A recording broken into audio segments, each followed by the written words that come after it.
Good morning and welcome to the Ask Weldon Show, episode 199. We are almost here. Tomorrow is episode 200, and I have nothing planned.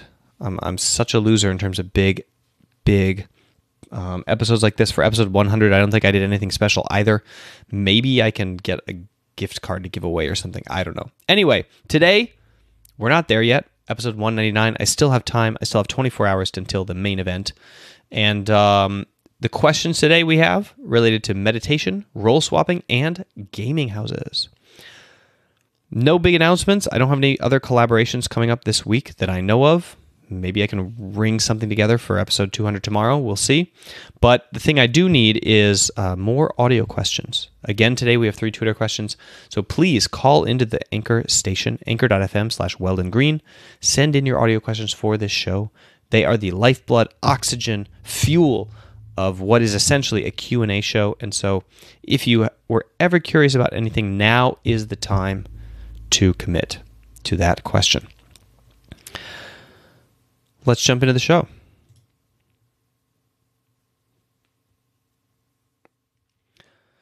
All right, the first question today is from Deactivated691 on Twitter. And here is his question.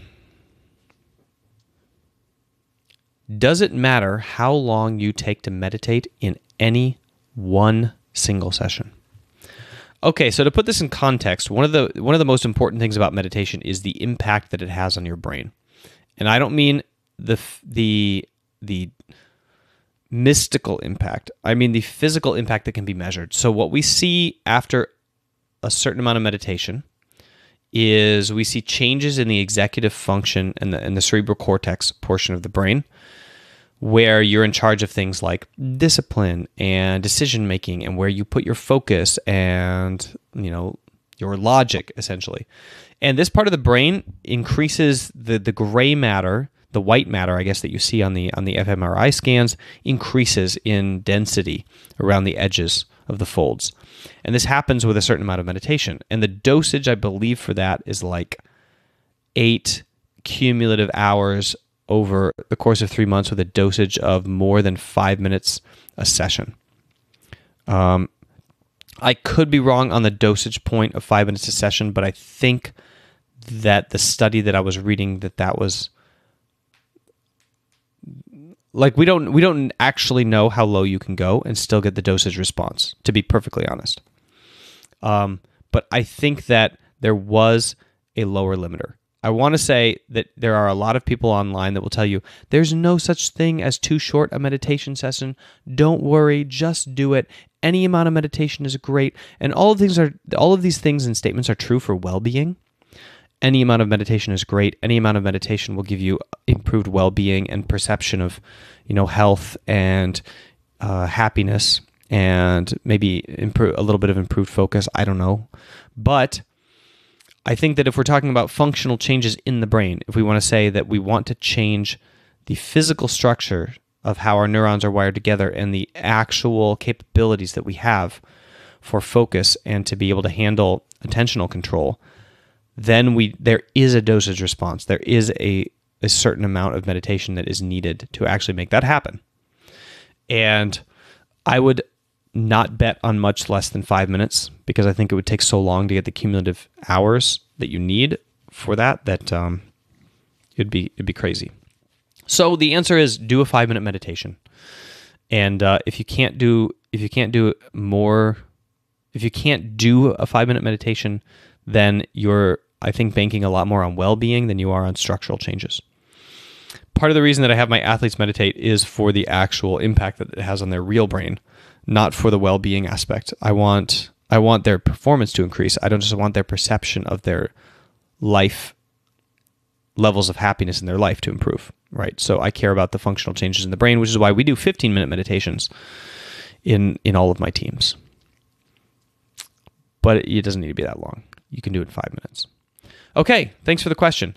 Question number 2 from Chad Markle, and this one is about role swapping. Now, this gentleman tried out for a team in a role swap position and was asked to come onto that team in his role swap position because they were so impressed with his play. And so, what are the pros and cons? What advice would you give someone who is role swapping to get on a good team? Is it worth role swapping after years of experience in a specific role? Okay. I had this conversation with Doublelift actually when the meta was changing to have AD carries go mid, and he was very frustrated because he had a lot of side lane instincts that he had optimized throughout the years of playing side lane over and over and over and over and over again, and they were lost on him mid. He didn't get to execute on these skills, and it was really frustrating because he had to learn a new set of skills to play mid lane. And I would say a new set of instincts, right? You have to have this instinct of like where the danger is coming from and when and why and how. And you have to have that for side lane. Okay, your spidey senses tingle because somebody's been missing for a certain amount of time, and you know where they could possibly be coming at in terms of the angles. For mid lane, you have to develop that same sense, but it's different. And so you got to play a ton of mid lane to pull that off. And I don't mean you have to play mid lane. I mean you have to be in the mid lane, of course. And not only that, you have to be in the mid lane with your AD carry. You can't just like play a mid. I mean, I guess you can play a mid lane champion do that, but it's more effective if you're playing somebody like the champion that you actually have to survive with. And likewise, Bjerg had to pick up side lane stuff, but he didn't complain about it as much. I think it's a welcome change for a mid laner to be able to actually side lane a bunch. So I don't think he minded so much. I think he was like, freedom, free at last. I get to make an impact on the game with side lane pressure. Woohoo! So I think that maybe that's not such a big deal going in that direction. But anyway, role swapping. If you get to accomplish your dreams, this is all based on what it is that you want. If you get to accomplish something that you dreamed of by role swapping, 100% it's worth it. Like the things that you learn in your previous position. So you'll learn champion interactions. You'll learn positional interactions in terms of the laning phase of that part of the map. So, what the jungle paths are, the timing on the ganks, the direction of the ganks, the possibilities of how all these champions could come on you. And then you'll learn how that role plays out in the mid and late game. So you're going to be picking up these things anew. You need tons of champion interaction trainings in your mind again. You have to figure out how it is that all of this stuff works in terms of the jungler pathing into you and the ganking with your team as well. And then you got to figure out how to play these champions in mid and late game. The big advantage you have is if you're already good at some other role, you can learn all of this stuff from an analytical perspective. Instead of just throwing yourself at the wall and volume training it out, you can think about it. You can actually consider and theorize and theory craft this stuff as you're going along and hopscotch yourself, kind of like a frog jump. What is the thing when you have somebody and he crouches down in front of you and you hop over them and you crouch down and they hop over you? You can skip training. You can skip forward in time. You can skip forward in skill level because you have this experience with another role and you know already what you need to learn and you're motivated to learn it. So you can study, you can plan, you can set goals, and you can jump far ahead of just picking stuff up naturally into planning the kind of skills that you want to have and acquiring them intentionally, which will go much faster. So my advice for someone who's role swapping is consider the aspects of information that I just told you that you need to have and figure out the best resource for you to obtain high-level strategy or information for those aspects of play, whether it's a pro stream or a high-level stream or a mentor in the game who can tell you stuff. That third one being the most useful. Maybe get a high-level coach, right? And then figure out how to intentionally train it in the games, whether you need somebody in your TeamSpeak or in your comms, like reminding you stuff throughout the entire game, whether you're able to focus on one or two goals, and whether you're able to construct drills to help that stuff. Check out yesterday's episode, 198, playing down to your opponent's level, for talk about how to construct fantastic drills that apply across the whole scope of the game, or a whole swath of skills, I should say. And then escalate your play much faster than you were able to escalate it in the first place, in the first role. I think that my brother applied this when he picked up a second instrument. He picked up a first instrument and he learned how to learn an instrument. And then when he switched and he picked up his second instrument, he applied all of his skills of learning how to learn an instrument, and he mastered it at a much higher level than his original and much quicker. So you have learned how to learn a role, and now you have to apply all of those skills. Good luck. Okay, last question. Before we jump into the last question, I'm going to promote to you the MAC program. And the MAC program is a online video training program that I made to try to answer the question, how is it that I can train all the amateur players in the world who I don't have time to train individually one-on-one? And so I made these videos, 47 of them. It's a 7-week course, 7 modules with 7 sessions each. So 7 weeks. You can do it in more time, or even, no, you can't really do it in less time. 1 module a day, that's all you're allowed. But you can do it in more time. You can stretch that out over 3 months, 4 months. It's fine. And essentially what each session is composed of is a video of like a mini TED Talk, kind of a lecture from me. It's just me talking over slides, explaining the concepts for the day, and then a mindfulness training session. So seated meditation training session or centering. Sometimes there's a walking one too. There's one walking meditation, which you get an MP3 for that you can download if you want to take it out on the go with your phone. Although I just realized nowadays with data, you probably have access to it wherever you are anyway. Regardless, it's $30, and you use the code AskWeldon. Oh, excuse me. The show was early today. It's just really early in the morning. You use the code AskWeldon to get a $5 discount so that I know that you come from YouTube. And what is this program going to help you with? It's a performance-based program. I'm a performance psychology trainer, and this program is designed to improve performance across the board. So what are things that can be considered performance? Well, obviously sport and esport, right? We're talking about performance mastery, pursuit of competitive mastery, or self-mastery. Either one is performance. But there's a swath of other things that we can include on the table when we're talking about performance, and those are things like studying, where you need to apply discipline and focus over time. It's not a zero-sum game like winning a match is. Everybody can win at studying, but it is an aspect of self-mastery that you can pursue with a performance mindset. Test taking for sure is a performance, and we know this not only from the results of psychological skills training applied to students, wherein there was objective increase in their capabilities, scores when they were taking tests, as well as subjective increases in their perception of their ability to take tests. But we also know this from an actual master's thesis that I was but monitoring and kind of working with here at the University of Vascula, where they went into a teacher training school and were using it to improve students' both perception of tests, so their capabilities when they were taking them, lowering stress and increasing well-being, as well as objective scores. There were significant results in that study on some groups of students that improved their test scores more than the control. Okay, so what other things can be put on the table for performance besides sport, esport, and school? I'm going to sneeze. Hang on. So it's a dusty house and it's early, so I'm yawning and sneezing. Sorry about this, everybody. I like to blame the fact that I had the flu last week, but the reality is I only slept 6 hours last night, so of course I'm going to be tired.